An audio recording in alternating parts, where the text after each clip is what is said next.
And no sound.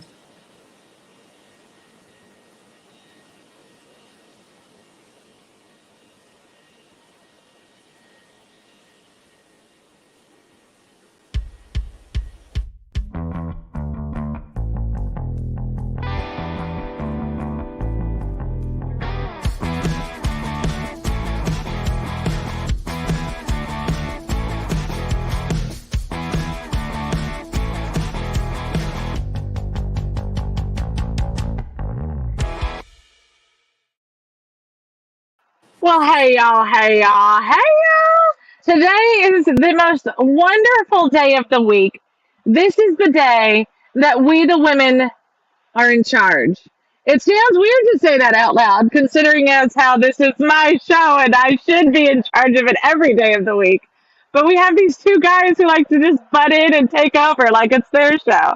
So on Wednesdays, we have dubbed this Women of on Wednesday on Texas Fully Loaded, and we have the most amazing women panel with us today.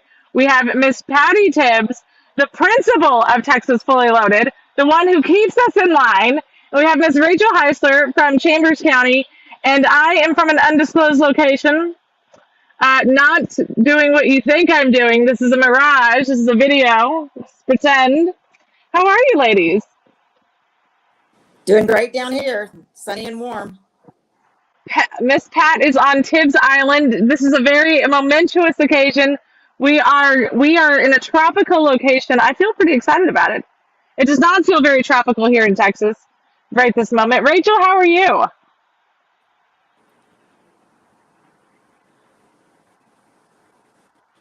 No, not at all. It's pretty cold. I'm even wearing a sweater. At one point in my not drive, because I'm not driving, it got down to 33 for about Whoa. 20 minutes. Yeah, no, I was like, what in the banana peels just happened here? Now it's back up to mid 40s, but still, that's ridiculous. This is Texas. What's happening? Speaking of this is Texas, ladies, do you know what today is? Is this a test? What is it? It is a test. This is a Texas test. Oh, This is a Texas test. Dennis, what's the answer? Oh, I'll give you a hint. Today is January 25th. yeah. Today is January 25th. Today is the Lone Star Flag's birthday. That's right. Founded in Montgomery County. It was in fact founded. That is the tale that has been told. Montgomery County, Texas, in Montgomery, Texas, Montgomery County, Montgomery County, Texas. There we go. Because there's a city in Montgomery County called Montgomery, and that's where it happened. That's a lot. We're proud of our flag here in Texas, And as we should be. Rachel? There's a beautiful display in the history of those flags in Montgomery County. I visited it with my son, and it's awesome. It gives the history and goes through the progression of the flags that the state of Texas has used over the years. Well, starting the Republic of Texas and graduating to join the Union, regrettably.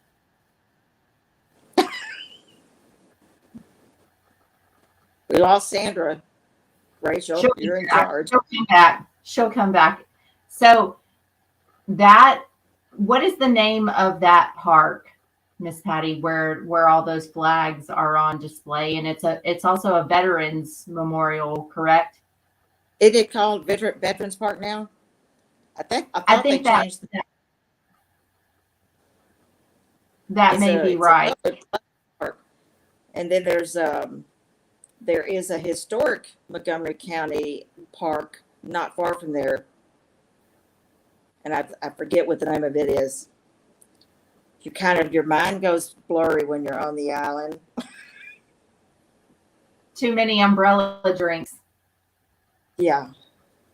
I think Sandra must be in a long tunnel, or else they've stopped her on the side of the road. Could be. She wasn't on the road. Right, that's a mirage. That was a mirage. Yeah, she's really in an office somewhere. It's a good camera tech.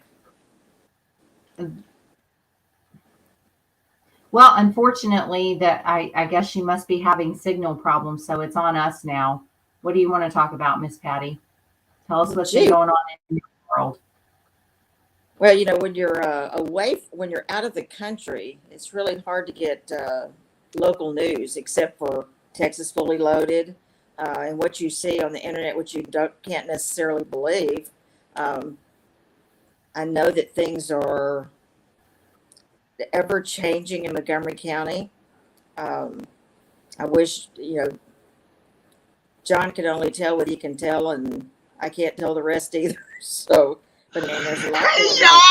Oh my gosh, he needs a wig so he can fit in. I have my Ulta bag, my Ulta products. Oh, good. You shop at Ulta? Actually, so I'm going to be your trans Texas. How's that sound? Not allowed. No. I know. Trust me, I only go one way.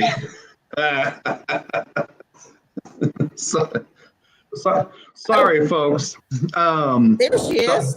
There she. Well, hey, I'm going to mute her mic. You like that one?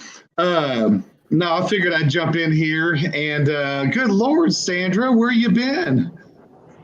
Dude, I don't know if my phone got too hot. I don't know what the heck fires happened, but I don't know. So it was 32 degrees, but then the phone on the dashboard gets too hot in the freezing weather, and you're wearing a turtleneck. So now, Miss Patty, thank you. We saw you in the hot tub earlier out there drinking the umbrella drinks with Dennis out on the beach. Yeah.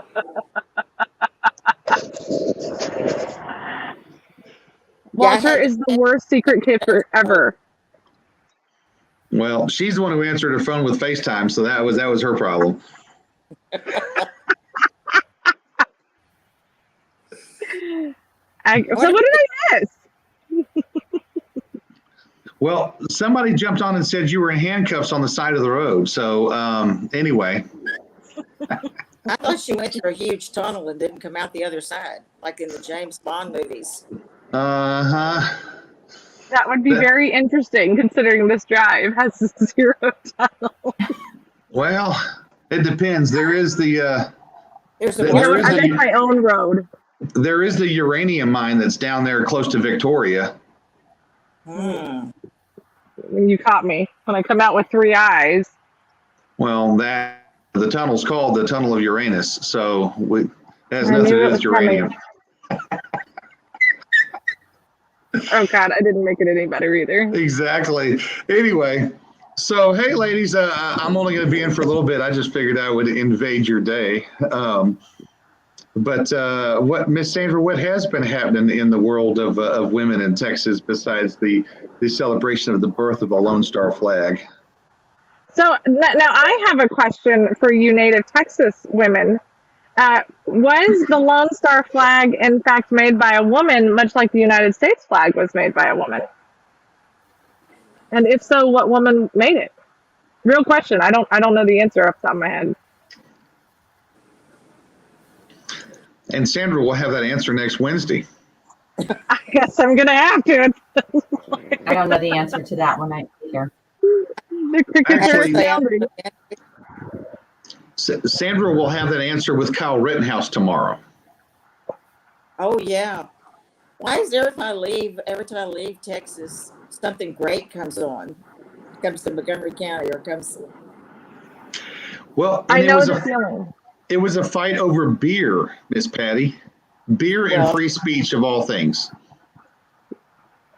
Yeah. What a shame. So, and of course our favorite grocery store, H-E-B. Do they have H-E-Bs in Cancun yet? There are no H-E-Bs over here that I know of.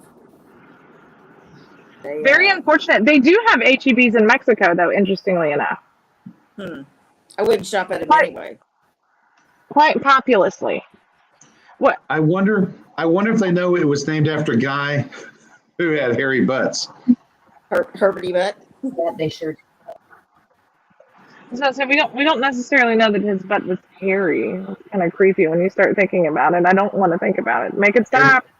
Maybe Every we'll- time, every time he signed any document, he said, "I'm a hairy butts." We don't have proof of that. and we Yeah. digress. So yeah. So as you guys know, one of my big reasons for wanting to do the Women on Wednesday is because I think that what happens is that we kind of forget that, you know, we watch other women doing this kind of activism work or work or whatever, and sometimes we forget that, hey, we actually have a little bit of that fierce sisterhood inside of us, but we forget about it. I know when I first started running for office, a lot of women specifically would come up to me and tell me, "Oh my gosh, you're inspiring me. You're reminding me that there was a me before children, or before a husband, or before this happened, or before that happened." And you know, I forgot that I too had a voice. And you know, I think that a lot of times, us, especially moms, we kind of get busy doing all of the things that either we forget that we have a voice, and so we just feel like it's getting lost in the crowd of dishes and laundry and do your homework and quit hitting your sister and all of that kind of stuff, that we forget that not only do we have a voice, but more importantly, we are so influential in our circle, whatever that circle may look like, whether it's a mom circle, whether it's a work circle, whatever it might be. We have a voice and we have influence, and the influence should not be used sourly. It should be used to empower. It should be used to help edify and as the saying goes, straighten other women's crowns. And I think that that's important. I think that there's such there's such a pandemic, if you will, of women who've lost hope. And as silly as it sounds, even in this age of women empowerment, there's still so many other voices of traditionalism, even for those of us who truly do believe in a sense of traditionalism, that still say, "Oh, you should just, you know, go and make a sandwich and let us men do the men work here," even though they don't have a clue what the hell they're doing. So I'm excited because as iron sharpens iron, so do diamonds sparkle better when there's more of them around. So I like to have these amazing women on. I want them to be able to shine and talk about the things that are important to them and what they're doing either in their community, what they want to see done in their community, and so on and so forth. So one of the things that we see a lot of is that especially, I want to talk a little bit about some of these school board fights and things like that. Last night I was watching the news. Excuse me. I was watching the news, and it was kind of almost like a hit piece on the new state elected SBOEs, and that they are total right wing MAGA people who are trying to push their Christian indoctrination on people. They're pushing for more charter schools. They specifically mentioned LJ Francis was pushing for more charter schools. I didn't catch the name of the woman one of the other women that won, newly won, and they cut her microphone off at one of the school board meetings that she was at. They called her an extremist. It was this little Asian lady reporter who probably doesn't look like she's even 30 years old. Why do you think that this target is happening, and how can we stop it? How can we continue to lift and edify these voices? Because as we've talked about multiple times, school board is one of the most important places that we need to have good, strong conservatives. Ladies? For sure. I mean, I think we found the one blessing that came out of COVID and Zoom schools is that parents found out what their children were learning. And you've angered no one until you've angered a mother.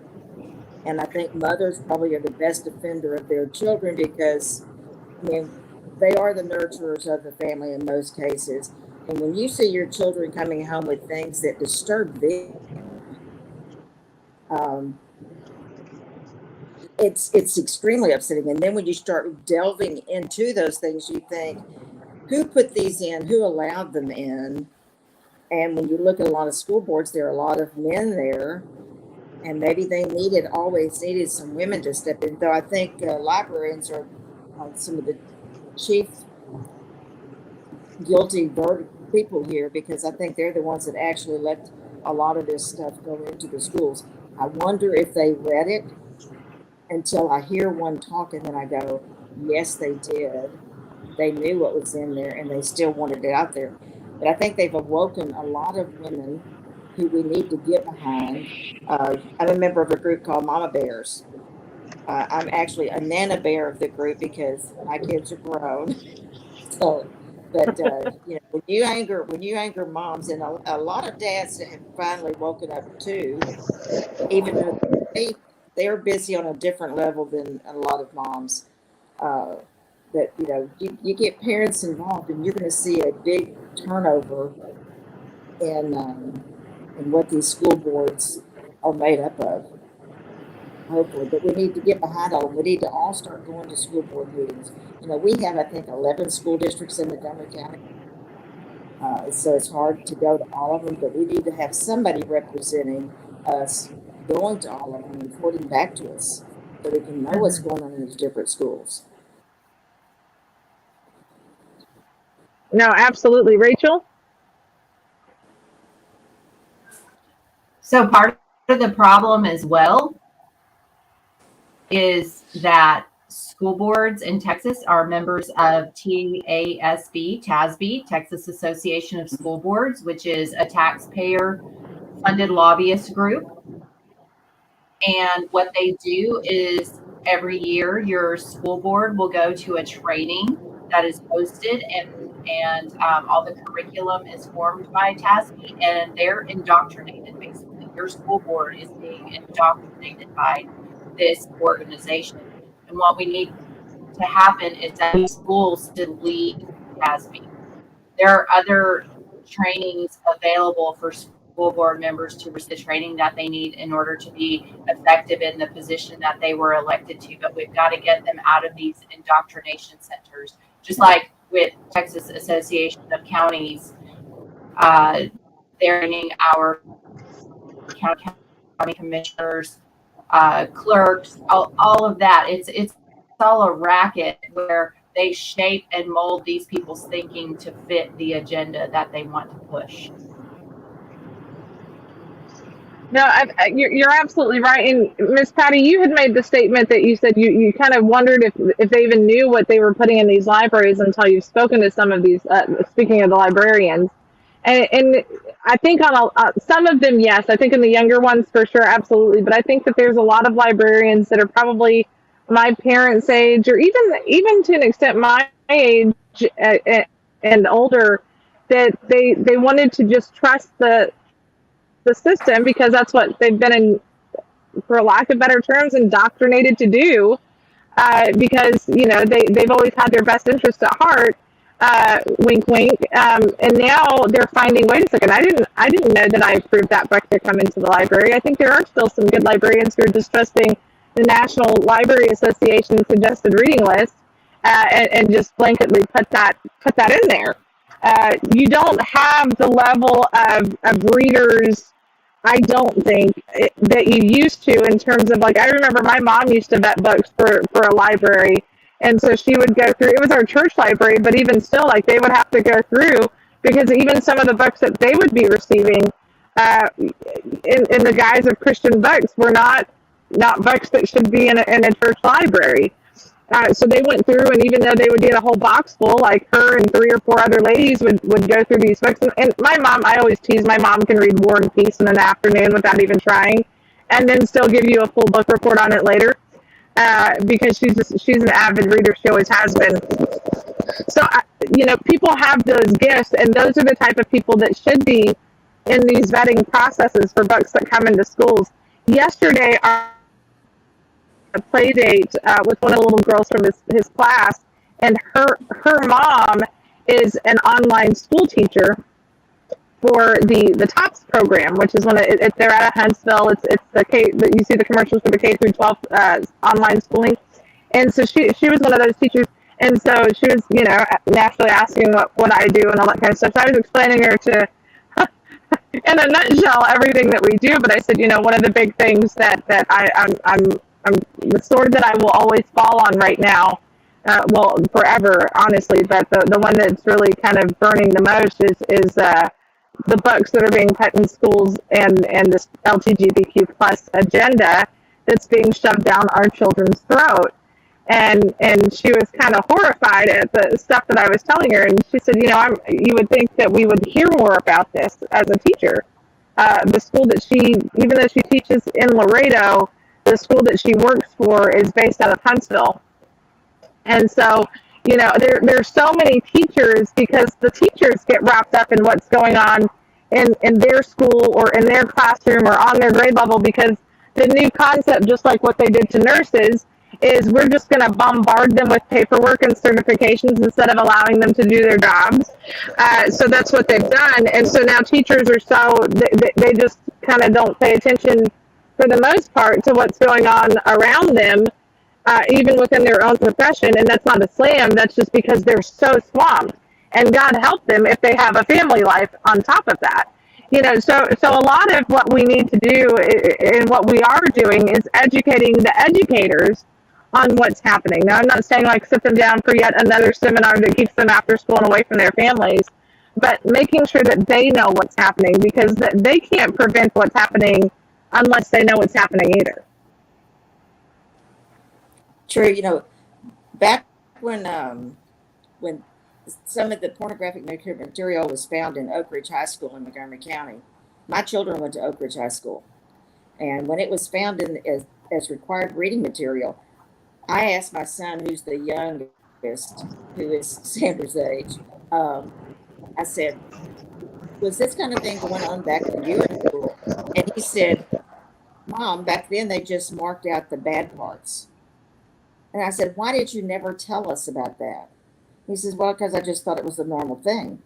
And it probably would be embarrassing for a young boy to come and tell his mom that they had this stuff in school books. But this was years ago. He now has a 9-year-old daughter, and I said, you need to look at every book she brings in the house. And it may take you a while, but you or your wife, one, needs to sit down and read this book before she finishes it and find out if it's appropriate or not. Because, it's been in there for 20, 30 years. And they just are getting worse and worse and worse. What's going to be in there in 5 years, 10 years?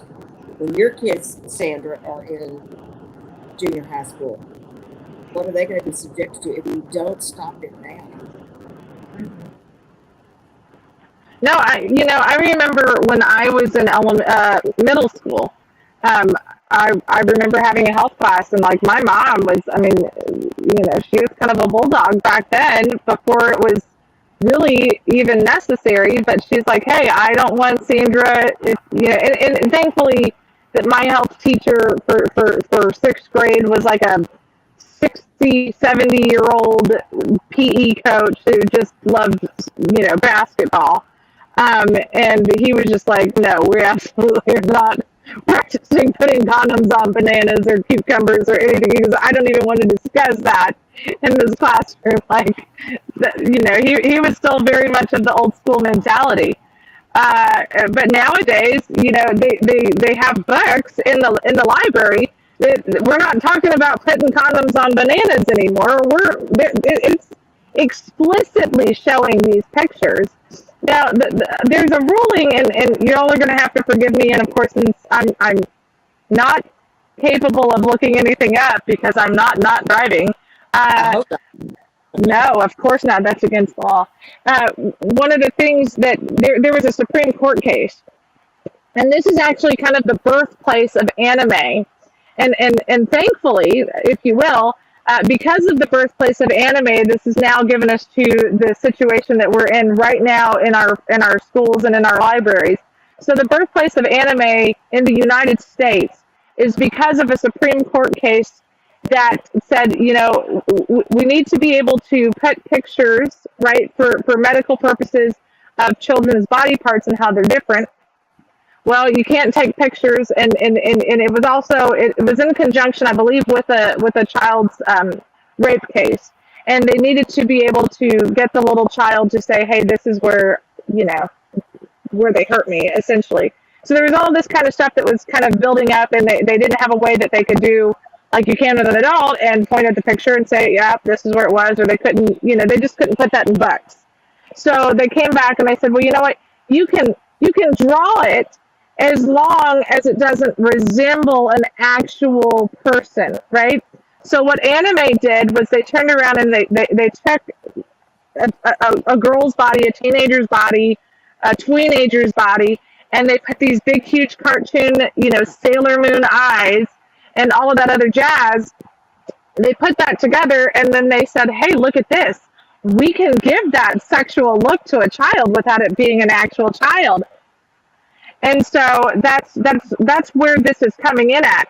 There's a book, and it's not where I can reach it. It's in my book bag in the back there that I have, and it's just one of many that are in our libraries, that are in our schools, that because they're drawings of people, they've got to be some of the most explicit things I've ever seen. And you guys know me; I have a fun background. It takes a lot to make me blush. And I'm sitting there looking at this going, are you freaking kidding me? As an adult who makes it hard, is not somebody who easily blushes to look at this stuff, I can't imagine being a child and seeing this stuff. I won't even I've got an 18-year-old at home and I didn't want him to see this book. How do we change this mentality? Well, it's starting earlier and earlier in the schools. And I wanted to go back to something that we haven't touched on yet, but that's how many teachers do you think have done a deep dive on SEL, social emotional learning? That's the program that they're using to groom these kids to get them ready for this LGBT, whatever alphabet soup indoctrination.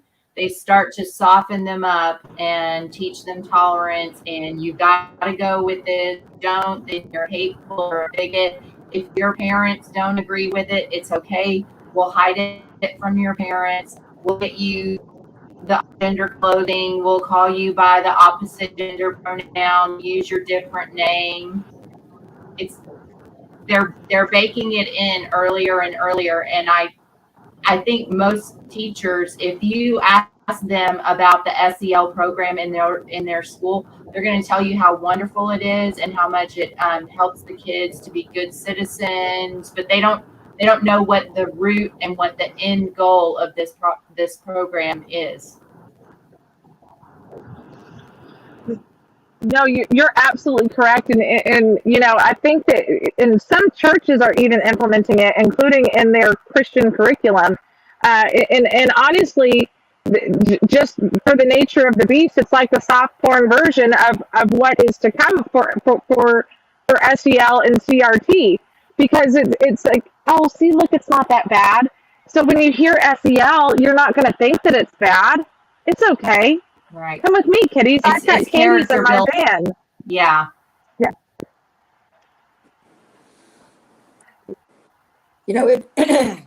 And puppies. My thoughts go back to when we became a throwaway society, back when Roe versus Wade first passed, even though we know where it is now. But when it first passed, to me, we became a throwaway society. People lost their worth, self-worth, and children were worth nothing. They were the first ones we took. I mean, that's what they were doing. They were killing off because they were worth nothing. What a shame. That would be the downfall of civilization. I mean, if everybody had an abortion, the world as we know it would end, because when we die, there'd be nobody to take over. But I look at that and look at the fact that throwaway society, or the notion that we're worthless, is kind of used in this instance when they give kids this information because they're teaching them that their body really isn't worth anything. The way you were born, what God intended for you to be, or who did for you to be, and your belief system is undermined by that because you just the lack of self-worth is not there. And I think that's what they kind of want, is they want young people to think, well, let government decide who you're going to be, who you're going to be with, what you're going to do. And if you have no worth, then you just do it. And it's got to be stopped. I think we would not have near as many people confused about whether they're a boy or girl if all of this stopped. Oh, absolutely. I mean, Miss Patty, I think it's fair to say that you've been around the block once or twice.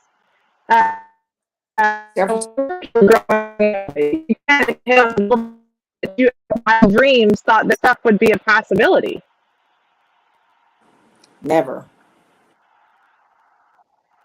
I mean, there were people when we were in high school that were confused. I don't know how many, because back then it was like you don't say anything. It's kind of like in the service back then. It was don't ask, don't tell. And I think we were better off then, because now when people have come out and say they are and they're proud of it, then they just keep pushing and pushing. It's what they do in the bedroom is up to them.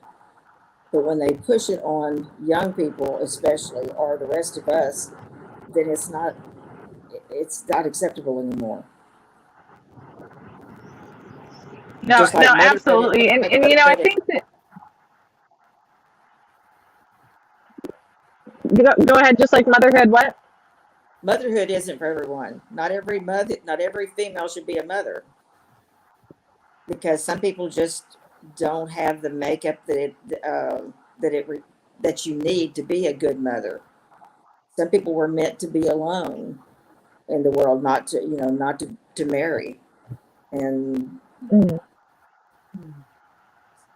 maybe that's how we should handle it now, is just let people, stop trying to orient people and give them an excuse for them feeling insecure, instead of helping them feel more secure. Young boys or young girls that are confused about what they are. Why are they confused? Who put it in their mind? How did it get there? Did they see it on a Disney movie? Because now we see where Disney movies have it. It's like subliminal messages blown up on steroids. It's just there to give them that idea. No, and that's exactly it. And you have to, as parents now, we have to really be guardians. I think even more so than of any other generation. And even, having the older boys versus having the little ones, we're having to see where we have to be a stronger guardian than we were with even the older ones. We're not even talking, a full 10-year span between Austin and Arthur. And yet we're seeing, just in that decade's worth of growth over a period of time. I mean, we have to literally watch every single thing that the little ones are watching, whether it's on Nick Jr., whether it's on Disney Channel, whether it's on PBS. It doesn't matter, because every single bit of it has got some sort of something in it. There's one show, there's one hint, there's one whatever that is just not what little kids should be talking about. And to the point that and I've shared this before, and after this, we'll take a quick commercial break. But when I was running for Congress, I think the first time, Charlotte was crying or Arthur was crying, one of them, they wanted to watch Blue's Clues. And Austin and Alex were very quick to be like, I don't think that you want them watching Blue's Clues. Oh, we'll put on the old Blue's Clues, but we're not going to put on the new Blue's Clues. And I'm like, why? What are you talking about? And they're like, well, there's an episode where they have a pride parade. And I said, what? Blue's Clues? Are you kidding me? And they said, no, there's actually an episode where it's a pride parade, Mom. You don't know about this? And I was like, no. And so I did. I went and I looked and I sat down and I cried. Like, I remember when the original Blue's Clues came out, it was such a wonderful show. It was so much fun. Like, I used to call my mailman, the mailman who knows where I live, and I'd sing him the mail song. I was a teenager. Yes, it was a weird thing, and I did it, and I'm fine with it. Uh, but, it was just fun. It was lighthearted. It was good stuff. And now I have to be worried that my kid's going to come out, using LGBTQ plus lines from Blue's Clues now, because we have to include everybody. And look, like Miss Patty said, this stuff has been around for a long time. Like, there's always been gay couples. There's always been gay couples who even have adopted or have, cared for a child, or fill in the blank. But I've never in my wildest dreams thought that meant that we had to turn everything into a pride parade. And this is now the verbiage that we have to tell everyone, you know what, it's okay. It's okay. And you can do this. And you know what, you can do this even if everyone else around you is telling you it's a bad idea. You should definitely do what feels good. If that means chopping off your penis or chopping off your boobs, that's okay. You be you. We're going to take a quick commercial break because that's a lot to digest. And when we come back, maybe we'll have some happy news. We'll see what happens. We'll be right back, y'all.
And we are back. A huge, huge thank you to our amazing sponsors. Of course, the Montgomery County Tea Party, 10 years of excellence and holding people accountable and keeping this show up and running. So we appreciate you. Of course, Skyline Companies, our dear friend Justin. If you have anything to do, or if you need any work, whether it's mechanical, diesel mechanical specifically, or if it's logistics or anything in between, you definitely want a patriot on your side like Justin. He actually sent me a video earlier of his men. They are out working in knee-high water to get trucks back on the water, back on the road from all of the crazy storms that were just had up in y'all's neck of the, well, I say y'all, up in the Montgomery County, Chambers, Harris County, all that area. So thank you, Justin and the team, for what you guys are doing, and of course for sponsoring our show. TECN.TV. I said it the other day. You guys are like our apartment building, and we appreciate that you allow us to be tenants there. And we have amazing other neighbors and here on TECN.TV. So make sure you're checking out the other shows. Our dear friend Randy Purdom is next. Hey, look who else is here! It's Walter. What are you doing? Hey, you I know want what the penthouse. I want the penthouse. Is this apartment on a marina somewhere? Wait, Maybe. wait. What are you getting beaver nuggets? I'm not getting beaver nuggets. I'm actually fighting my urges right now because the brisket here is amazing. It's the second best brisket in Texas. Mine, of course, is number one. It is. You haven't gotten to have my brisket yet. Are you putting gas in the car? I am. So if you want to be a helper, you can go to TexasMilitary.com. What's the price of gasoline? All right. So those of you who don't know across the country, Buc-ee's is always the cheapest place, and it's $3.09 right now. Ooh, no, we're up in the 290s right now. But with what happened in Deer Park and through Pasadena and Baytown yesterday, there may actually be some issues there. I wasn't happy. I actually saw it for $3.20 at one place on my not drive. Yeah, as long as your hands free and not paying attention, not distracted, it's legal. I'm never distracted, and I'm always hands free because that's the best way to be. You're a blonde, and it's best when you're hands on. In fact, wow, someone just wrote a novel. Oh, it's War and Peace, so it's good stuff. It's War and Peace, so it's good stuff. I wish. I'm not a distracted driver. I was just checking in. I'm gonna let y'all get back to it. You and the ladies. Well, we appreciate you, Walter West. I did want to make the statement, though. It looks like I make this effort being the producer of the show. Make it look like it's easy. And you, on the other hand, make it look like it's the most complicated thing on this planet. But I appreciate you learning a new trade. Thank you. Yeah, no, not only am I learning a new trade, but yeah, it's totally something. Nope.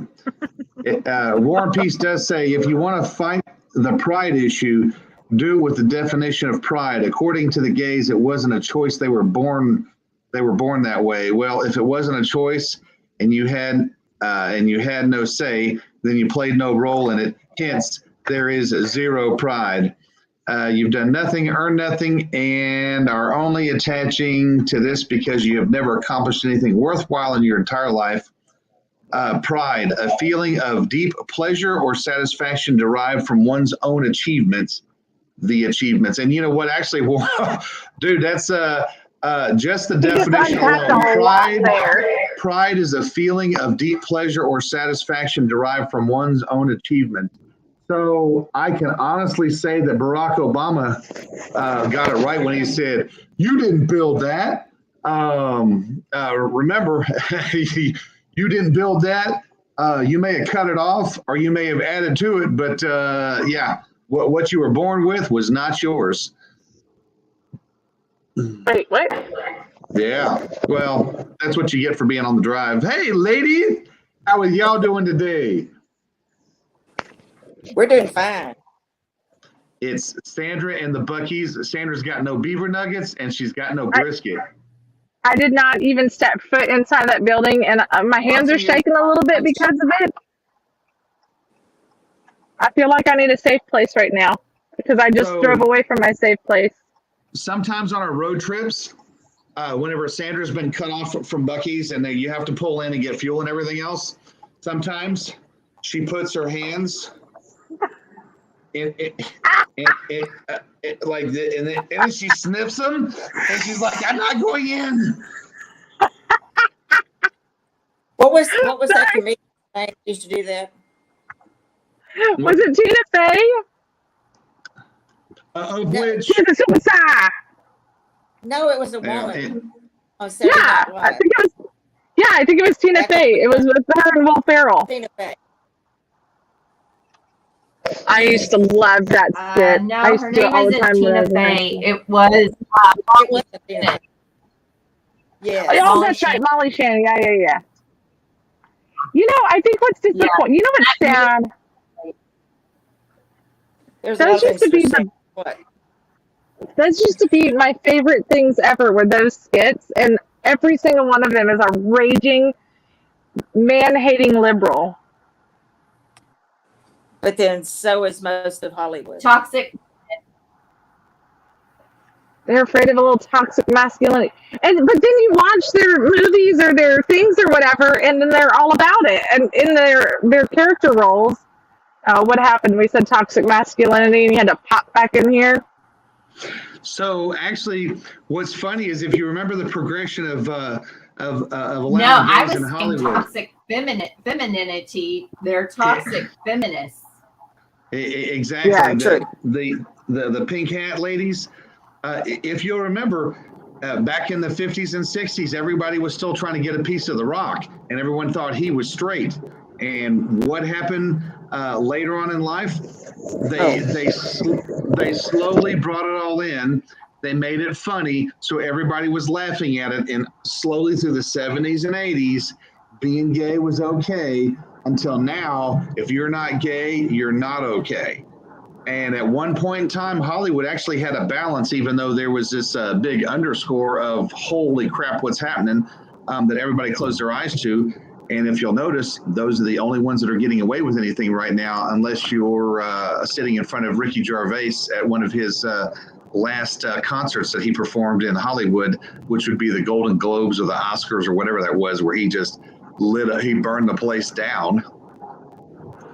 I think it was the Golden Globes. That usually is his place to light the torches. But he didn't just light the torches. I thought that was funny how he just exposed the hypocrisy.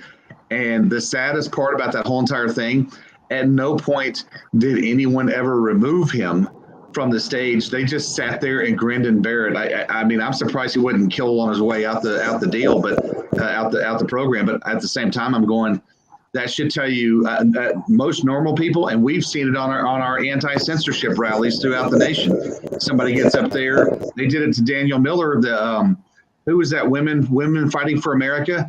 They literally ripped him off the stage and removed him from the stage when he was talking about Texas independence. A lady from Florida, of all people, says, "Oh, you can't talk about Texas independence here," and pulls him off halfway through his spill. So, and that was in Laredo, Texas, 2020, if I'm not mistaken. 21. 2021. That's right. It was just this last cycle. So there you have more out-of-staters from Florida coming in telling Texans how they need to think. Well, in fairness to Florida, don't put that beast off on Florida, because Florida's trying to get their stuff straight. Well, and she used to be a GOP woman. She was on their SREC is what I believe. So anyway, but bottom line, it didn't align with her establishment thoughts, and and then of course you join the Grifticon, and where's she now? Oh, she's singing the praises of whoever's going to be her Republican Jesus. So anyway, ladies, I will. Some of y'all I'm going to be meeting up with here soon, so y'all have yourself a nice day. Hey, go cook lunch. Yeah, go cook lunch. Anywho, but you know what? Let's go there for a minute. Let's talk about like a nice ham sandwich. Fix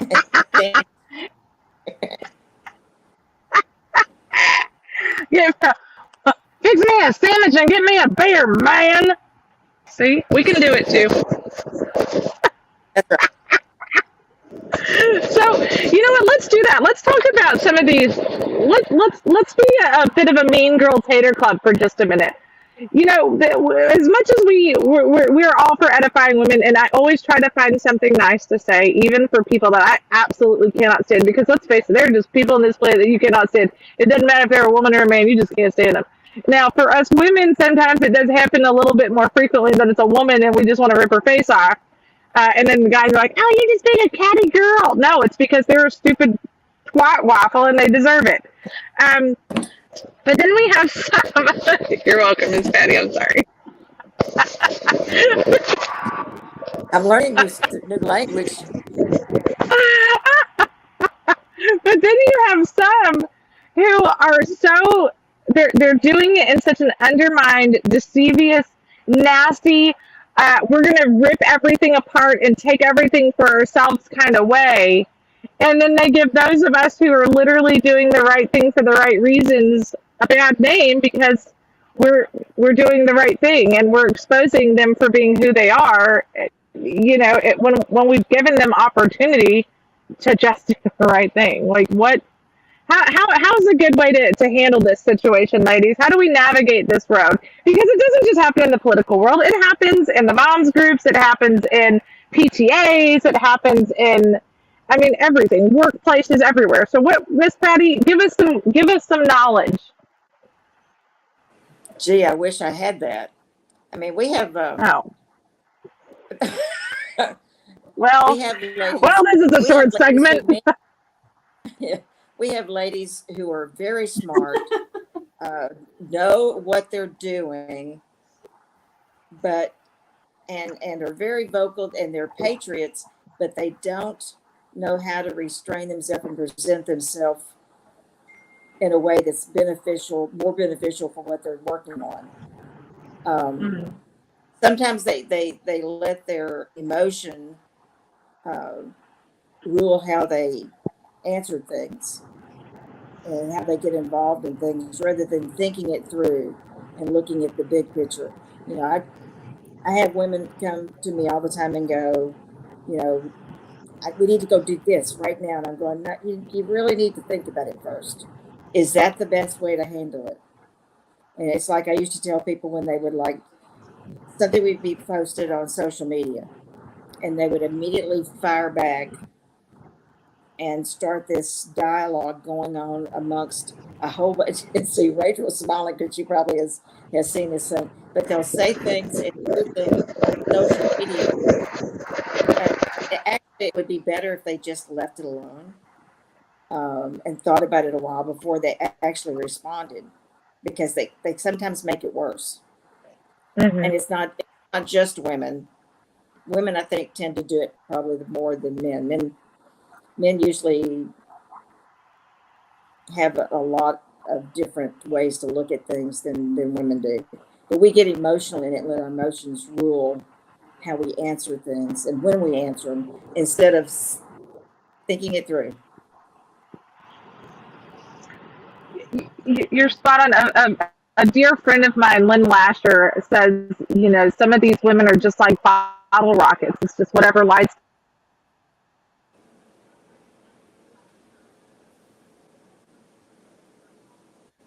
Sandra is And, Did we frozen. lose I Sandra? think that's. Yes, her Can you hear FBI me? I agent don't got know on. what to do with my hands. Everyone started swirling, and then you said y'all couldn't see me. Can you hear me though? Yeah.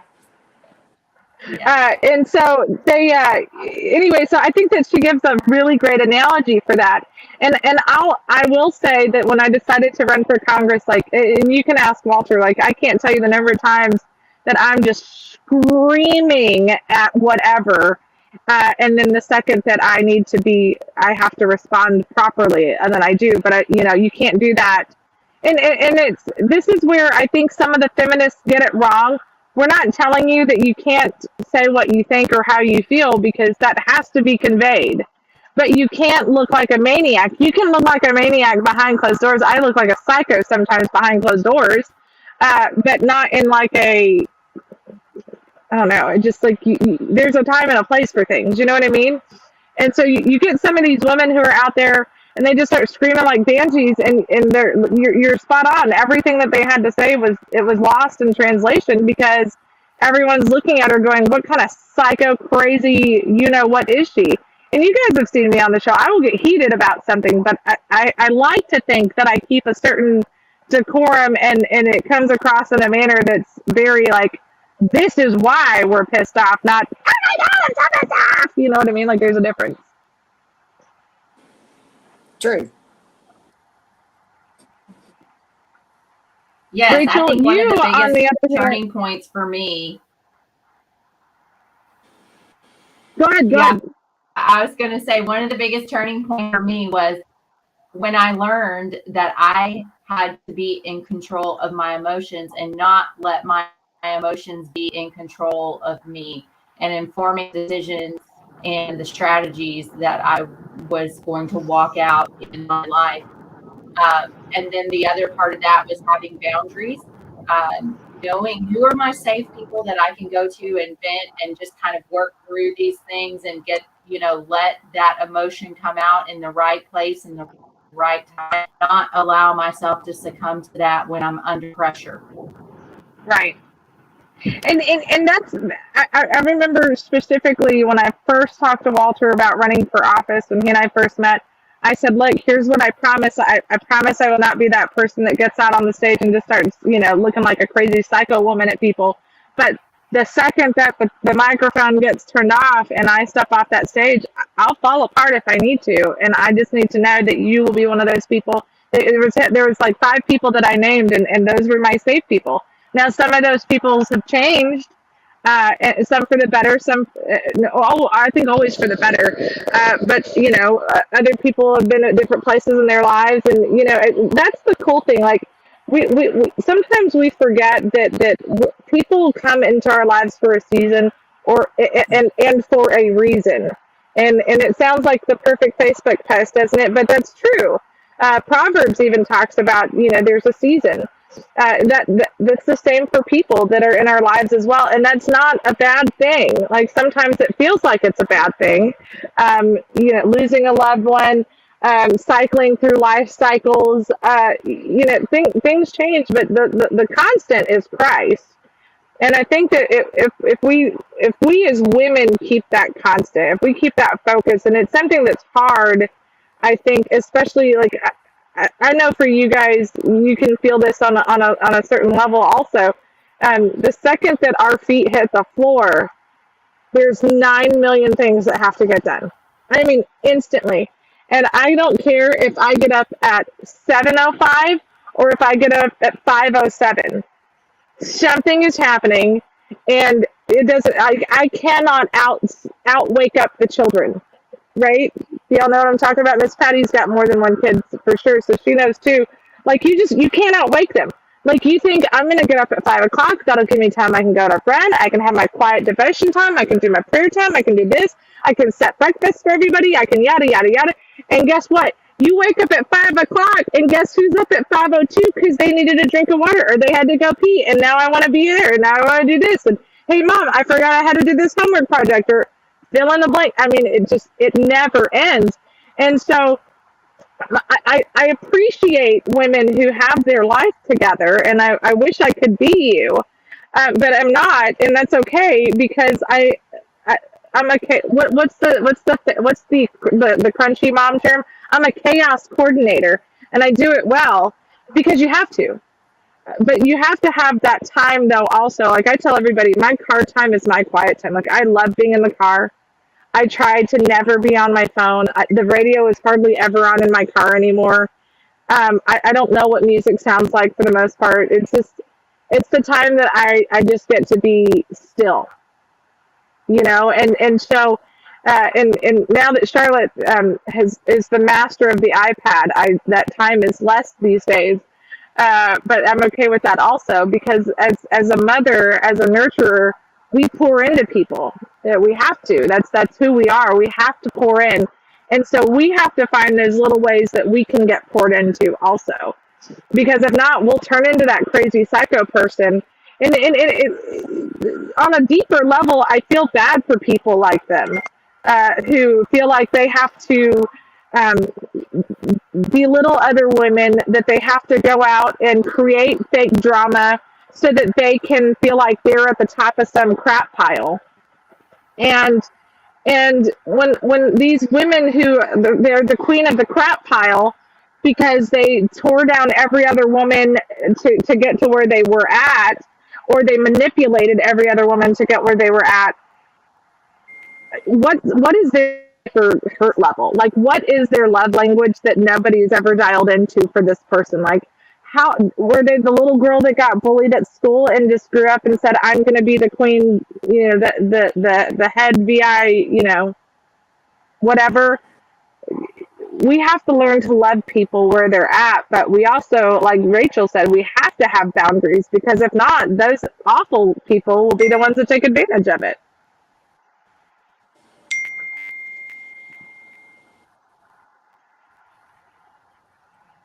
Rachel, it's your turn.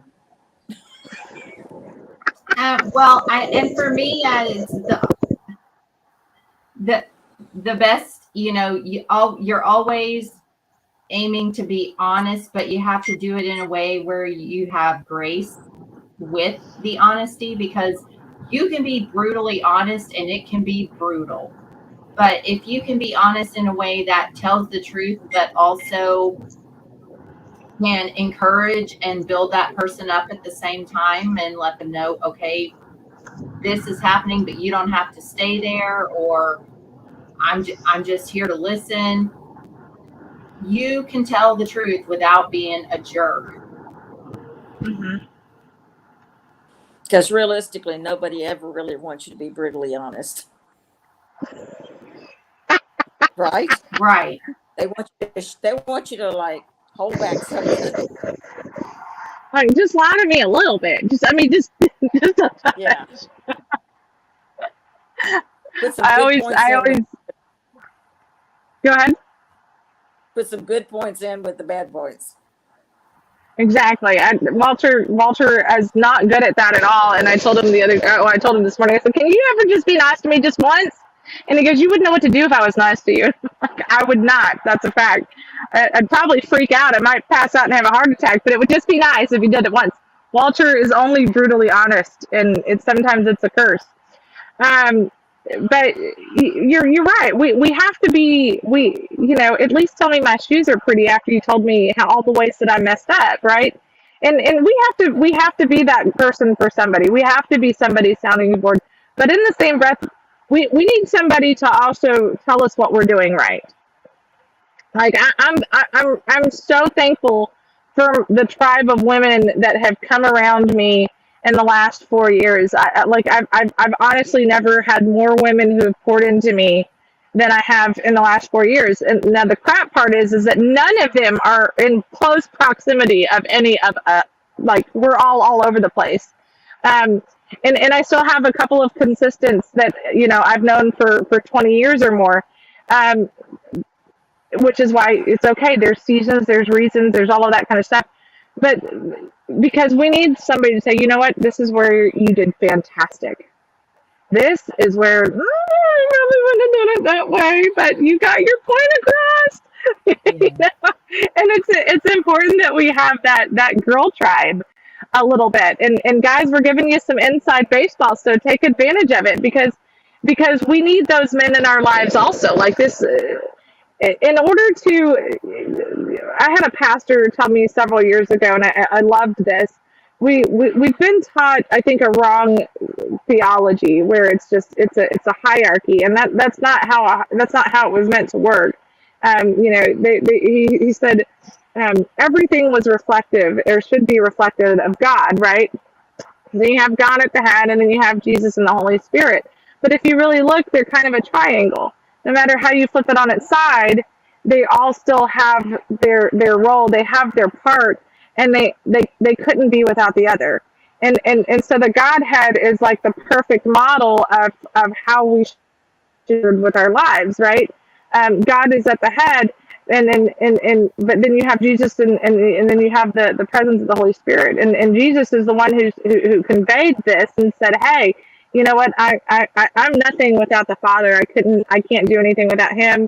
I'm here on His behalf, and the Holy Spirit, I'm giving Him to you, and He's going to be acting on my behalf, and He's a reflection of me, and I'm a reflection of my Father, and the three of us, and then in the beginning there was the Word, and it all works together in a triangle, not a hierarchy, even though God is clearly the head. And so everything in creation is supposed to reflect that model, not of hierarchy, but of harmony.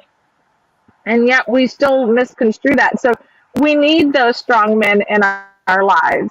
And I guess if all you have is wimpy men around them, then it's your job to make them a strong man. And it sucks. It really does. I've had to be that person where, we have to kind of prod them a little bit, and it is exhausting and it sucks. And, but there's always a role. And we should never diminish somebody who may not have as strong a standing. Find out why they don't. See how we can help edify them. And it takes work and it's exhausting. It's not something that can happen overnight. It's something that takes, in some cases, a life. Oh my! It takes it takes a lifetime. I saw weird stuff on the side of the road. It takes a lifetime, but that's who we are. As women, sometimes we're put in extreme circumstances because that's just who we are. That's how we develop. It's how we can develop others. Um, I don't think that even the man version is that we were taken from the rib of the man, and so then we can blossom. No, we were taken from the rib of the man because that's the way that God designed us. But it was because we're the strength. We're the ones that hold them together. That's my take on it. Like because the ribs holding all the guts, right? Like we have to hold everything together. And I don't know. What do you think, Miss Patty? You've been on this planet longer than me. I'm giving my 38 years of wisdom right now. I don't want to tell you how many years of wisdom I to me, a woman needs to complete the man. You need to fill the void where he doesn't fill, and I mean, men are supposed to be the spiritual spiritual leader of the household. But if they're not, the woman needs to lift him up so he can be. You see so many young women who don't respect themselves, but they also don't respect their husband and what his talents are. He may be a very talented and gifted person in lots of ways, but if you don't appreciate him, he'll stop doing those things. So same way with women, though, we need to hold each other up, because some women are good in public areas like you are. Some women are behind the scenes people who don't think they have the talents that they actually do, but they don't think they do. But you need to kind of help build them up so that they realize they do have that, and try to give them be the person in their corner to help them do the things that they can do if they really want to. They may be great at doing things politically, but don't like to be a public speaker, don't like to get in front of crowds. I have one person in mind. She's probably watching this, and she does more block walking than any other person. She does an extreme amount of work, but she doesn't feel like she can talk in front of in a public setting because of something that happened when she was younger. But I think she's finding out that she does have a voice, and little by little, I'll keep pushing until she realizes she does have that voice. What do you have, Rachel? What do you think? Well, I agree with Miss Patty when it's about people realize what their strengths are, helping also realize what their weaknesses are, and then you can help that person to hone their strengths, but you can also help them overcome their weaknesses and even turn that into a strength. But that's only going to happen if you have surrounded yourself with people who will be with you on that growing process, helping you, guiding you. And I think a lot of that is letting go of your pride and your ego and going to other people, asking them for help, finding mentors that are willing to spend that time with you and teach you the things that they have learned along the way, just like Miss Patty is doing here today. Because young people have a tendency to disregard what older people have to say. And they do a giant disservice to themselves by disregarding what people who have lived a longer life and have more experience, they're missing out, and they don't even know what they don't know.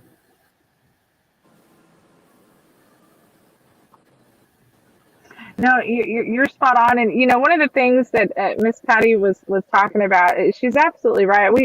We as women are meant to be their helpmeet, right? We're supposed to be our guy's helper. That's our role. That's why we're the nurturer. That's why we're the one that's supposed to, we just have these innate gifts that men they just don't have. As much as we may want them to have some of them, they just, it's like. But in that same breath, it's also our role to make sure, especially mothers of sons. I think that I haven't decided yet which one is harder to raise and how and why, and here's why. I've been a boy mom for 18 years. I've been a girl mom for 4 years, even though I did help raise my sisters. With my sons, though, I'm finding that more importantly than anything, it is my duty to teach them, to raise them to be strong men, and especially strong men of the word. And here, we're in a time in society where we focus, we have this independent girl power woman movement and everything, and I'm all for it. Like, I'm 100% raising a strong daughter. Not that I have a choice, because she is probably more stubborn than I am, and definitely more opinionated than I am, if you can believe that. And I know, no, it seems weird, right?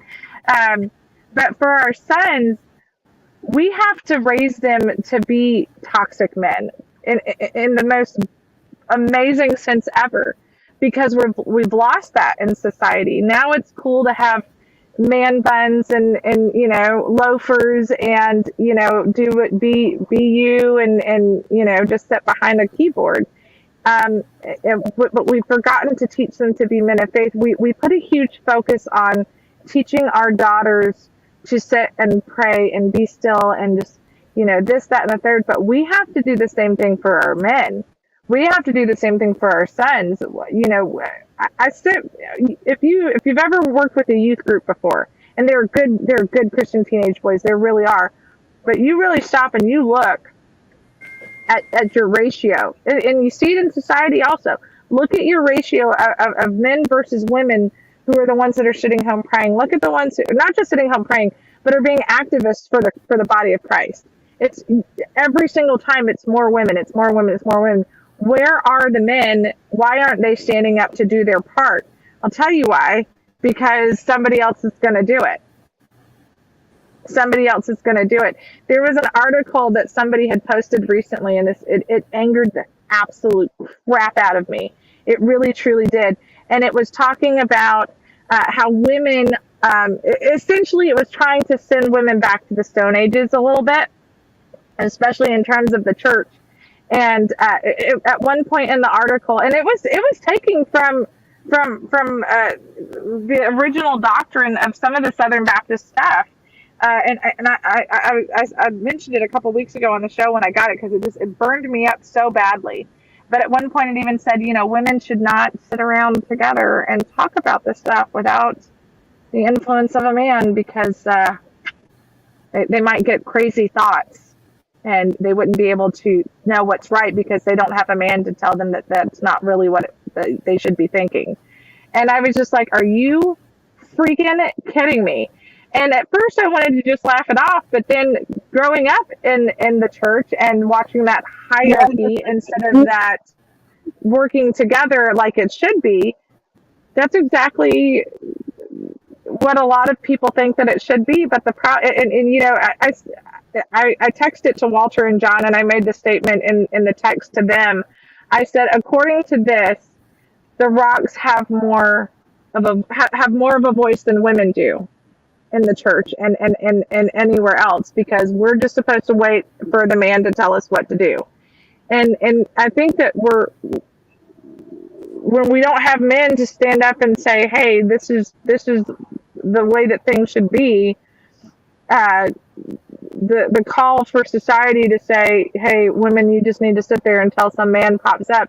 We're getting lost in that. Like, there's people who think, oh, well, you know what? If a woman is not being led by a man, then she should just sit down and shut up. Kind of goes back to that sandwich thing again. Uh, we have to instill good values in our men, in our boys, and teach them to be the ones to stand up, because society is telling them to sit down. Society is telling them somebody else will take care of it. Better yet, your mom will take care of it for you, so don't even worry about it. Not happening. And it's What not only because we have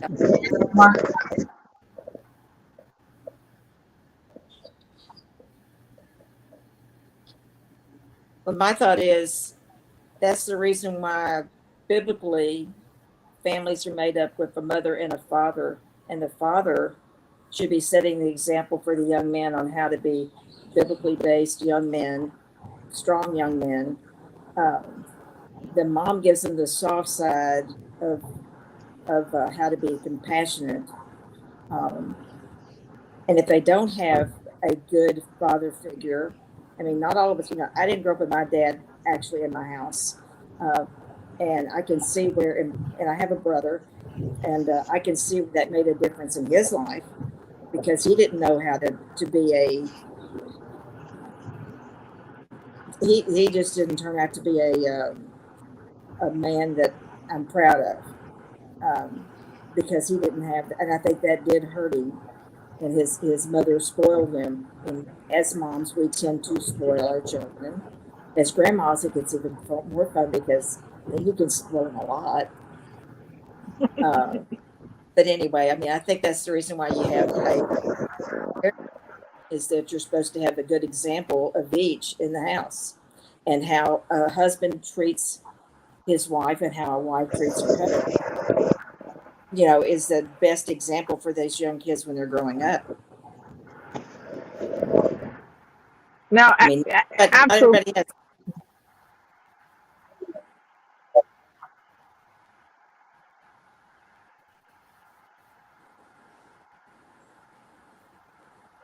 I'm going to be still for a second because it got wonky on me, so I don't know if it was the radio. One of the things that was hard for me is when my son got to that age where he started to.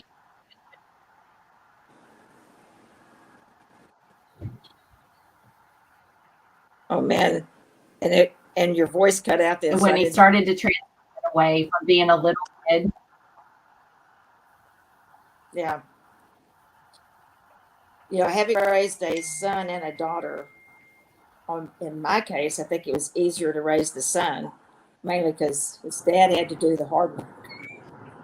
But girls are hard because you go through the I hate you mom stage. And it's very painful for mom. So I would say girls are more difficult to raise. I can honestly say with Charlotte, I go through all of the phases of raising a daughter in one way.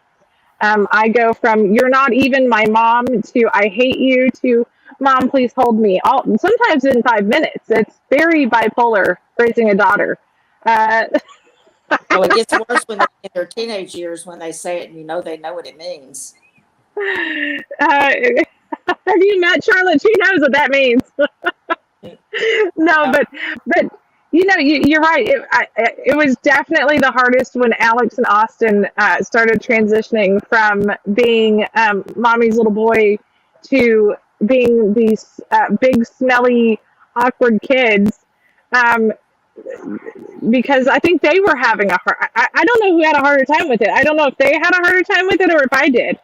I remember when because Alex and Austin are 4 years apart, when Alex started kind of going through all of his weird preteen, and for boys, at least my boys, it started as soon as they hit about 12. And then Alex finally came out of it about halfway through 17, I think. It's just awkward, and he didn't know what to do with his hands, and he didn't know if he could still be cool with mom and all this other stuff. And I remember when it first started happening, I would be a liar if I told you I didn't cry all the time, and I didn't lose my. I mean, I would lose my cool. Especially when I found out I was pregnant with Arthur. I actually smashed the boys' 3DSs one time, and I picked them up and I threw them down on the ground, and they shattered.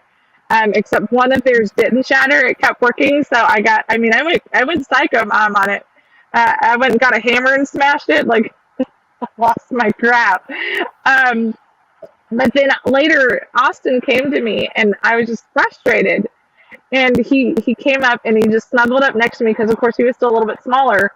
And he goes, "Mom, I'm so sorry that Alex has lost."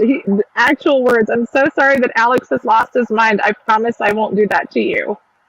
And then that didn't last. Like as soon as he hit his little tweeny age, oh my gosh, Mom, you're still not cool, and like all that kind of stuff. But it's a process, and that's a phase, and then they start coming out. I think Austin has come around a little bit faster than Alex did, because he's a mama's boy. But it's not. I don't think it's easy being a guy either, because you do kind of go. I mean, I'm guessing here because clearly I'm not a guy. So these people who do this training.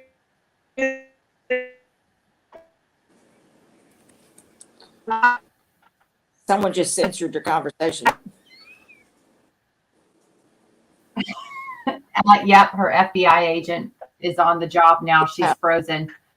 Whatever she said. Yeah, but I mean, yeah, I think a lot of the times the dad gets kind of the short end of the stick, if you will, where they get that hard part where they have to teach boys how to be men, how to be tough, how to overcome. That can be easy. No, it's not. In fact, you go through the years, and I can remember it well, that there was too much testosterone in our house. There were two toxic men. One was just in high school, and the other was grown. And it was like, the battle between the two of them. But you knew then that there was that we had raised a good toxic young man, because he would be a lot like his dad. In fact, he's grown up to be more like his dad than I ever thought he would be. I mean, he's a fine young man, and of course now he has a daughter, and he realizes the things that his dad taught him.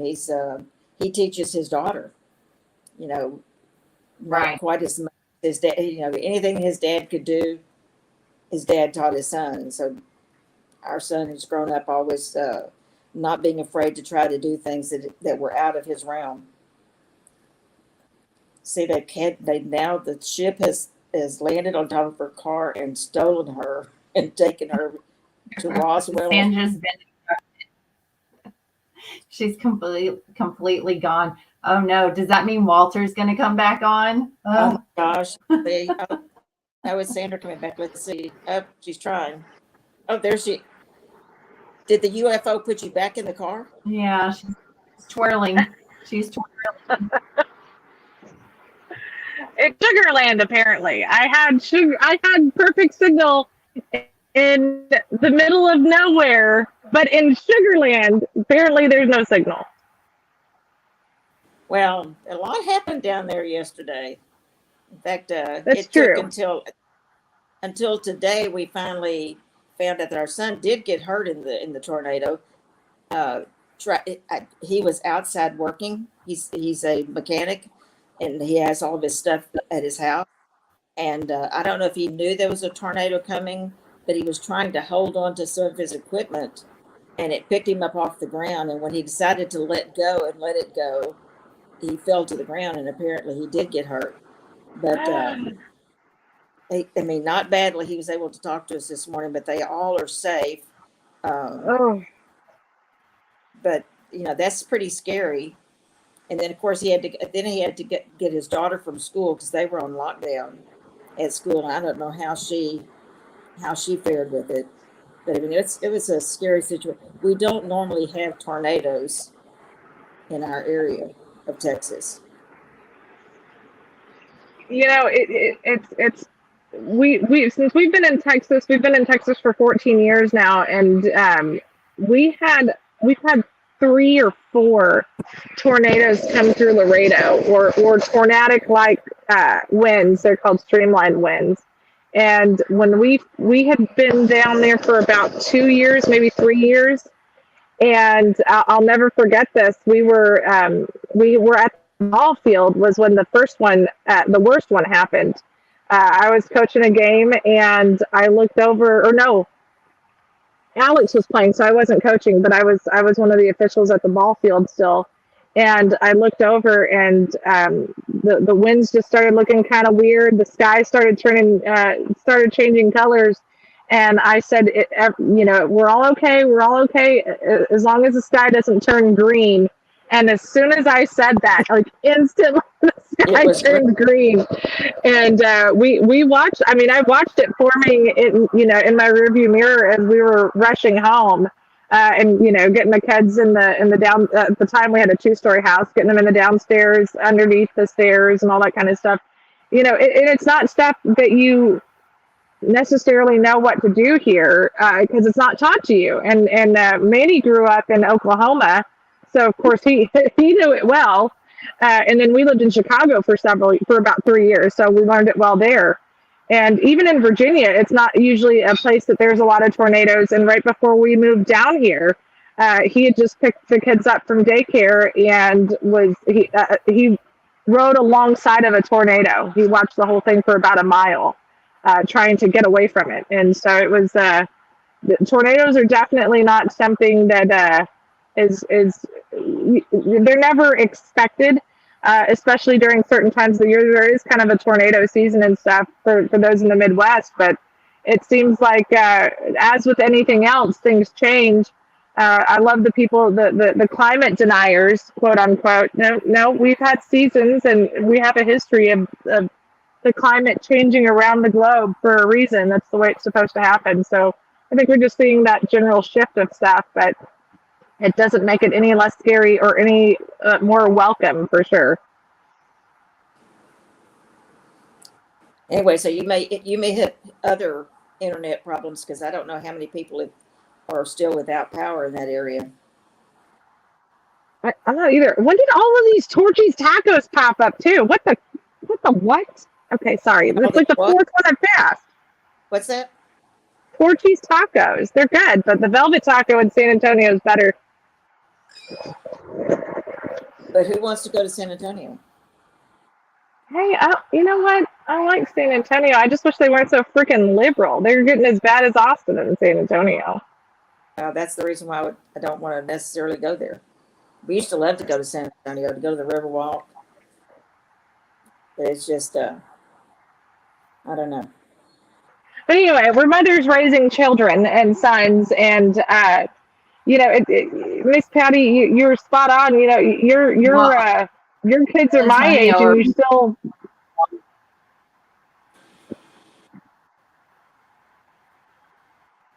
Rachel? What happened?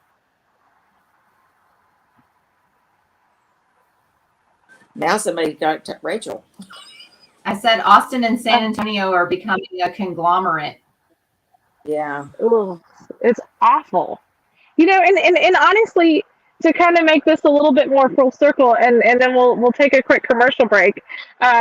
This is exactly why we fight. This is why we do what we do, because it is becoming a conglomerate of WTF, and our kids are going to be raised in this generation. And I've said it before, and I say it all the time because I like to poke fun at my parents. But when I called my parents and told them that I was running for Congress back in 2019, they both said, "Wait, what?" And we had the big conversations about it and everything. And I said, "Look, I have to because y'all didn't." And I said, y'all would have been terrible Congress people, just as an FYI, and certainly not public light people. I loved them both dearly, and my dad will probably start laughing because my dad is a musician.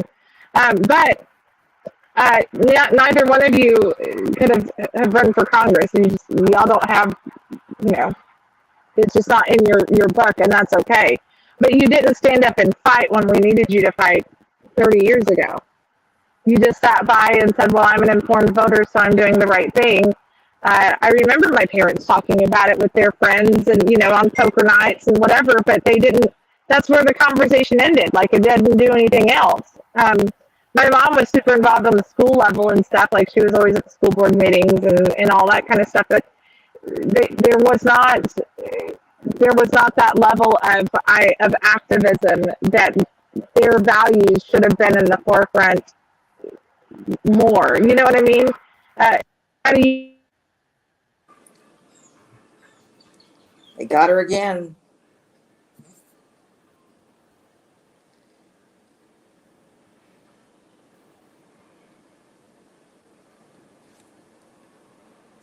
So Rachel, it's just you and me again. Oh, I apparently don't know. it's just Did we me. lose Sandra? We must have lost Sandra again. I'm surprised. Yeah. Well, and I think it kind of what Sandra was just hitting on about parents not standing in the gap for so now we find ourselves in the place that we're in now where this hole is so deep. It's so deep. But we have to start digging our way out. We cannot continue on the same path that we've been on. And like Sandra said, that's why we do what we do. That's why we're outspoken. That's why we take the risk, put ourselves out there and put ourselves up for scrutiny because we care and we're passionate about what the future holds for our children and our grandchildren. What's this world going to look like if we don't stand up and fight? Very true. No, absolutely. And what we're going to do, we have about 25-ish minutes left of the show. So, Walt, if you're there, can you go ahead and take us into a quick commercial break, and then we'll be right back?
It's just us blondes.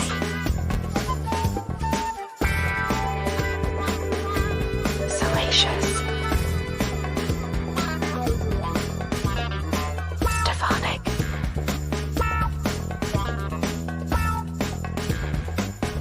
Scammer. Santos.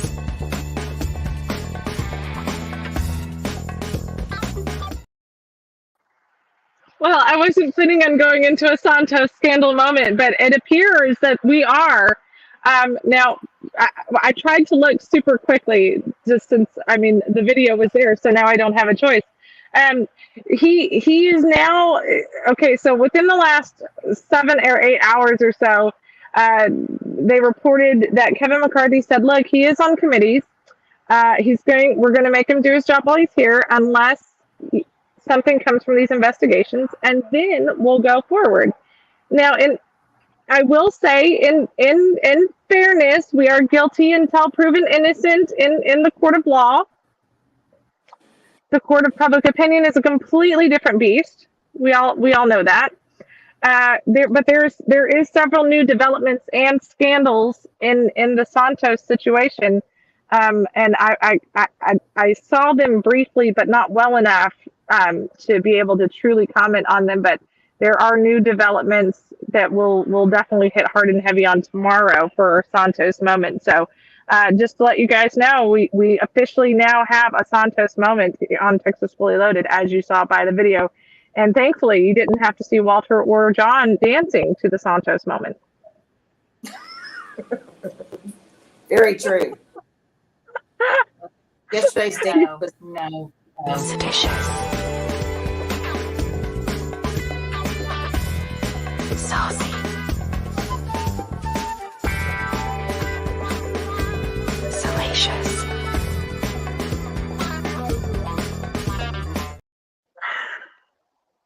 I'd much rather look at Rachel than Santos. I think that Walter's trying to provoke us to dance to the Santos song, and it's not happening. There's no Santos dancing. We are not Brazilian drag queens over here. Ever. Okay, so where are we going with this segment? Sandra, I don't know how well this is working out to have Walt as the producer. I don't know. I don't know. It's too much We're power. gonna have to talk his head. He has too much power. It's I'm surprised dangerous. He probably my- eating.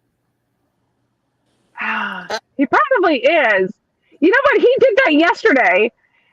John and I are freaking talking, and all of a sudden he disappears and he sits back down because, like, when you're in control, when you have the backboard, you can see everyone's camera, even if they're not on the air. So as long as you're in the waiting room area, I don't know what the guest side can see, but the producer can see everything. So he's over there. He takes himself off the freaking camera or off the big screen. Oh God, no! Now he's playing music.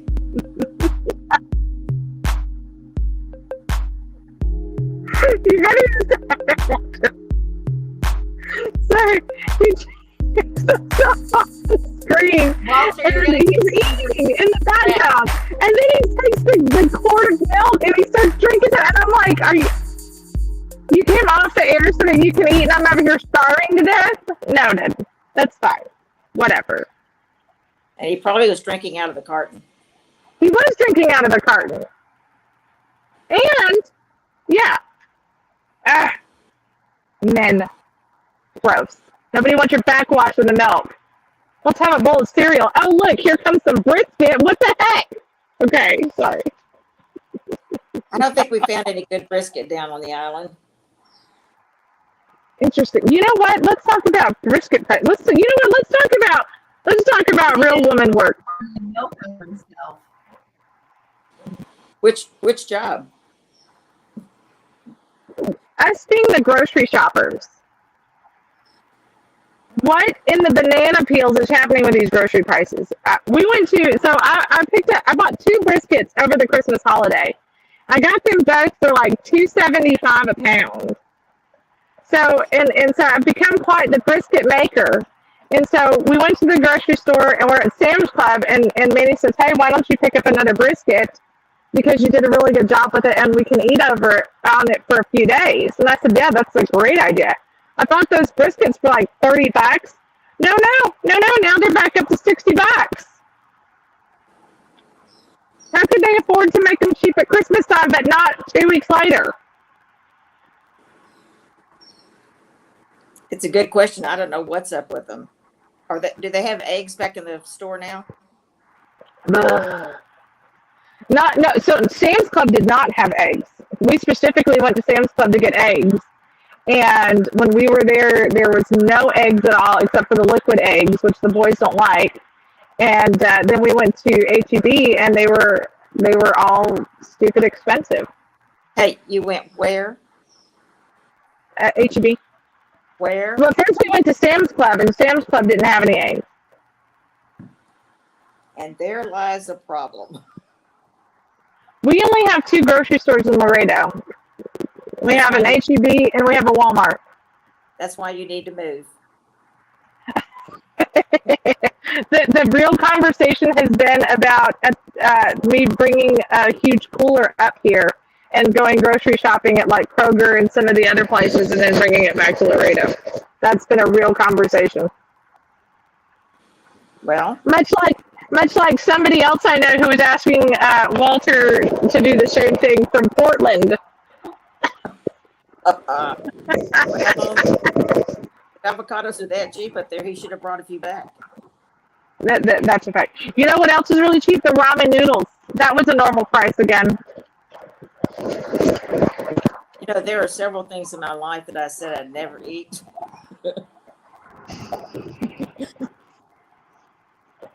Is ramen noodles one of them? Yeah, I don't.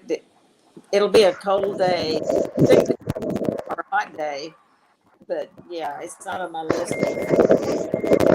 No, you have to make them fancy. Like you can't just eat them out of the package. No. And don't use the little packet that's in there. That's nothing but MSG and sodium. You have to really you're just using the noodles. And then you make it your own. I'm like I should open like a okay, true talk. Alexander and Manny and I have always said we should open a ramen shop because we make amazing ramen. And they have ramen cookbooks now. Like, what the heck? I'm mad that I didn't capitalize on this 20 years ago because I'm telling you, I could have made the world a ramen place. Back Okay? when Instead of a butter. back in the late '60s, when Dennis was in the Navy, the Navy decided they'd overpaid us. Okay, so they didn't give us a paycheck that month, and I'm 18 years old. He's out on the ship. I go to the commissary. I could buy two things: Navy issue or Army issue, U.S. issue peanut butter, which is in a can. When you open the can, it's creamy peanut butter at the top and it's peanuts at the bottom and oil. Okay, not a good peanut butter. So it took me years before I'd ever get back to peanut butter. And if you bought hamburger and you brought home a pound of hamburger and cooked it, you'd be lucky if you had a fourth a cup of meat left. So That's funny because when oh God, naturally peanut butter. Well, at least Oh, I'm sorry. I didn't. at least he didn't pour the milk into the peanut. Give him a chance. Give him a chance. He said he didn't mean to. He did that on purpose. Anyway, when my grandma used to live, granddaddy was in the Navy, and she and granddad's first cousin, they got to be stationed all around the world together. Well, my granddad and his first cousin, and so of course the families all got to be together and whatever. They were the same rate and yada yada yada. Well, they lived overseas. They lived overseas in Turkey and in England, and when they were over there, they said the exact same thing. Like if you got, because of course you only shopped at the commissary, especially when you were overseas. And so when they went to the commissary and they'd get their pound of hamburger meat, it was almost nothing. And so grandma used to make what she called hamburger surprise, and the surprise was if you actually found a hamburger in it. That was a surprise. Of course, I was better off than when Dennis was on the ship. They used to like have a quota of how many raisins they had to use. They had to have raisins in their mashed potatoes, raisins in everything because they had to use so many raisins. Huh? That's funny. Get that iron out of it. So imagine getting a raisin in your mashed potatoes or pancakes. Well, okay, in a pancake. Not a. You have to realize these were like from World War II. Yeah. In fact, the beef was actually stamped. I mean, I don't know how those young men survived. Anyway, That's why they were the strongest generation. Everything that you go through in life prepares you for where you are today. Absolutely, it does. And I think that we have about 10 more minutes left, ladies, and then I'm getting better. I've always said guys, even when I was a ballet teacher. There was no boys in the room; it was always you guys. Anyway, we have about 10 more minutes left, and you're spot on. Let's kind of bring some of this home a little bit, and I think that one of the things that we forget is that everything that you go through, good, the bad, the ugly, every single thing that you go through is to prepare you for the next step. Nothing happens by chance. Um, Even one of the things that our pastor did a sermon a couple of weeks ago, and he was specifically talking about Joseph, and it's kind of funny because Walter made the reference yesterday about Joseph and his coat of many colors. Uh, um, but he was talking about how even when Joseph didn't see it, God was still working. He prepared everything, even when he wasn't doing his part. God was still preparing things, and he didn't plan it that way. But it worked out that he went from being his father's favorite son and his brothers hating him to being over top of all of Egypt. And he never once in his entire wildest dreams planned that to happen. I hope Walter's listening. He didn't plan. He didn't plan for that to happen, but yet God was still doing a thing. God was still preparing him, regardless, to take on that role. And he never wrote down. And even if he did write down his 5-year plan, his 10-year plan, his 50-year plan, whatever it is, that wasn't in it. And yet God still took him to that place and used all of the things that had happened in Joseph's life to get him to that moment. And I think it's fun to see that no matter what's happening, it's not an accident. It's not by happenstance.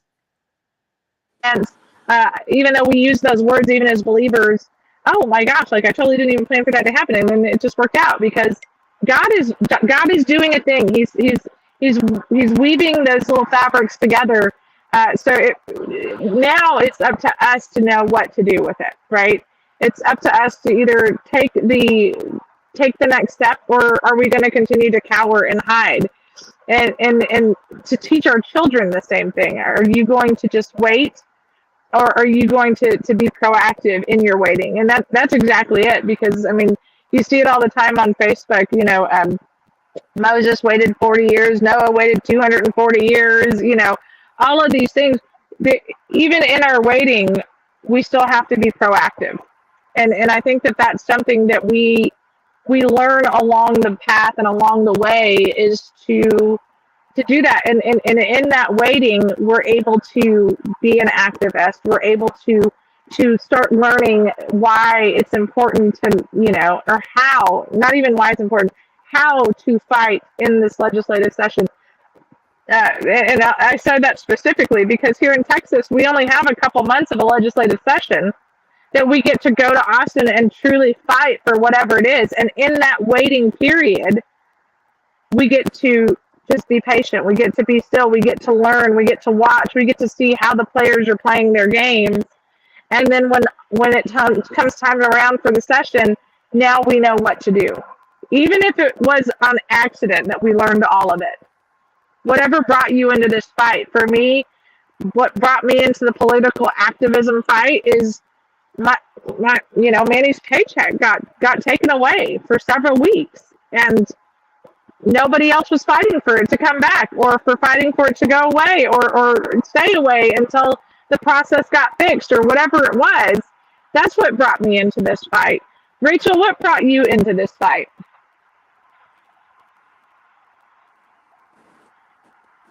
COVID. My county judge, county commissioner started stripping away our constitutional rights. And I said, no, I don't think so. And it's funny what you were just saying, God was laying the groundwork for me to be able to become an activist, to be able to become involved politically. He was laying all of that groundwork with the experience that I had prior to that for me to be able to come be effective and grow and make the connections that I have made.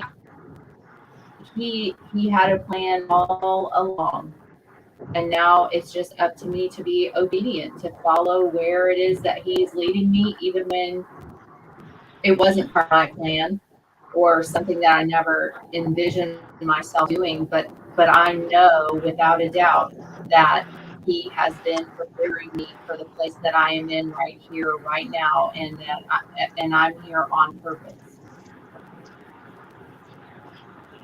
Miss Patty?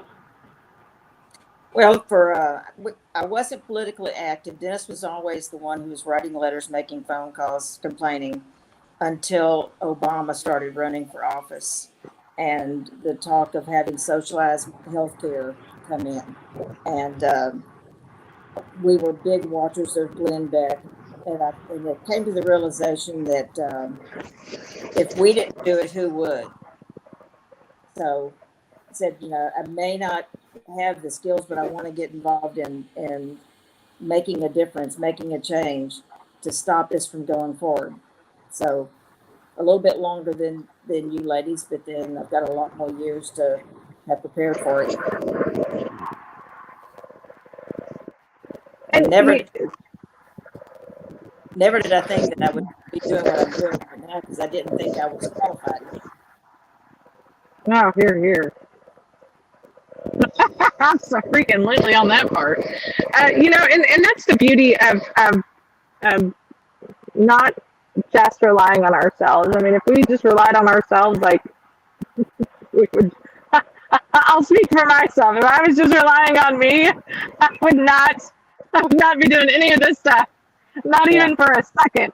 I think, and I think that that's exactly why God puts people in our paths and situations and circumstances. And, it's exciting to sit down and write out a plan. And you have some people that say, make a plan so that God can laugh at it. I certainly seem to be the victim of that place a lot of times.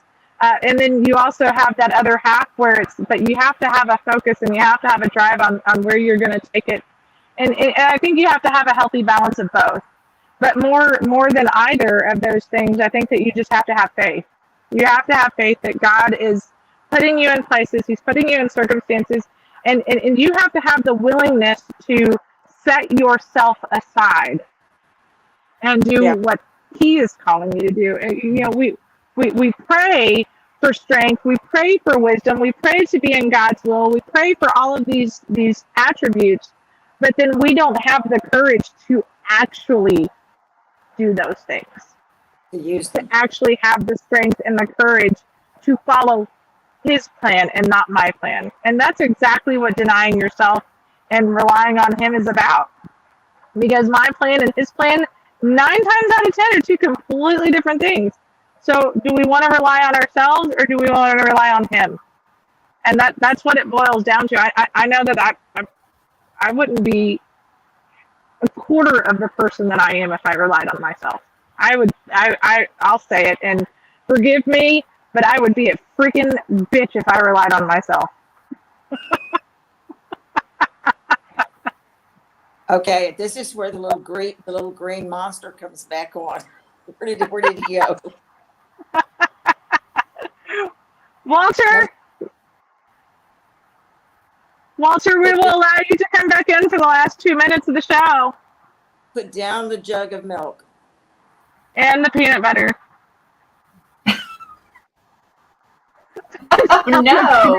No. He's making himself a sandwich, Walt. He's making himself a sandwich. Keywords. Guys, don't forget tomorrow, while I have a moment, don't forget that tomorrow is the rally against censorship. Dave Roberts and Defiance Press is putting it on. We're super excited. We're going to be there. We're going to have a little booth. We're going to be airing it on our social media platforms. So I'm super excited about that. I don't remember what time it starts, but I saw that Walter had posted it up. It is a BYOB event because originally it was supposed to be at a brewery. And then that didn't pan out, as you guys know. So we're still going to be there. We're going to be super excited. We're going to have a lot of fun. Kyle Rittenhouse is going to be there. There's going to be some other great people that are going to be there. It's a rally against censorship. It's going to be in Conroe at the Lone Star Convention Center. So be there or be square. Your favorite personalities from TFL are going to be there. We're super excited about it. We're even going to get, I think we're going to get the chance to even interview Kyle Rittenhouse. So that's going to be even more exciting. So y'all be paying attention because we're going to be there. So don't be square. And don't forget to come by and say hello, shake our hands, give us a hug, do a little selfie action, and hashtag we the people work, because that's what we're all about here on Texas Fully Loaded. If you want to be a part of the growth and continue to support us, please go to TexasFullyLoaded.com. Click on the hashtag We the People Work, and please give from the goodness of your heart, because this work is not free. And I almost had a heart attack when I had to put more gas in the car to do this work. So if you can help us out, that would be very much appreciated. If you'd like to be a sponsor, please also reach out to us. We'd greatly appreciate you. And if you don't want to give online and you actually do see us in real life person, we'll take chags. We don't take firstborns. We all have one, and we're good. We're good on those. But we would love anything that you could do to support our mission. We would greatly appreciate you. Thank you to our amazing ladies panel, Ms. Rachel Heisler in Chambers County, Ms. Patty Tibbs in Tibbs Island, but typically in Montgomery County. We appreciate what you do, how you inspire, and the work that you do for We the People. We truly would not be this awesome state of Texas without you guys. So thank you for what you do.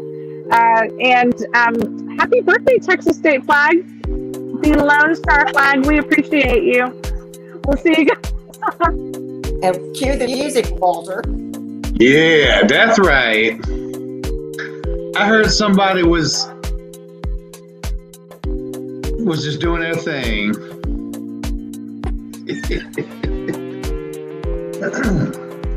No, I was going to say, no, he still had me muted.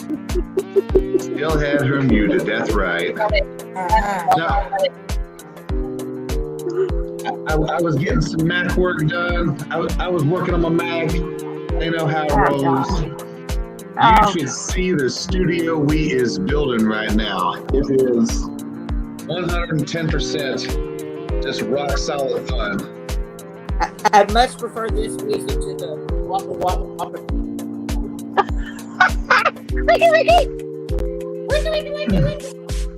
Wiki, that's right.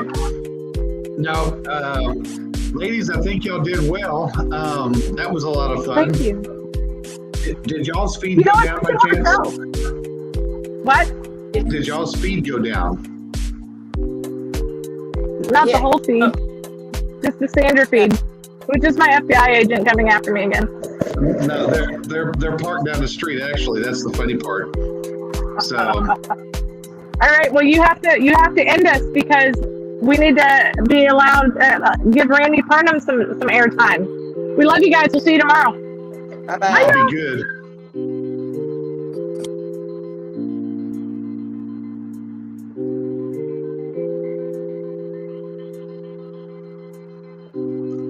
Also, you have to hit the end button. No. That's right, folks. Tomorrow, the anti-censorship rally at the Lone Star Convention Center in Conroe, Texas. General admission tickets are free. Yeah, you still got to get them. You got to be registered. VIP is for the very important personnel and peoples. So make sure you get them. Come out and celebrate no censorship. Oh, and it is BYOB. So bring your own brew, your own booze, your own beverage, or your own broad.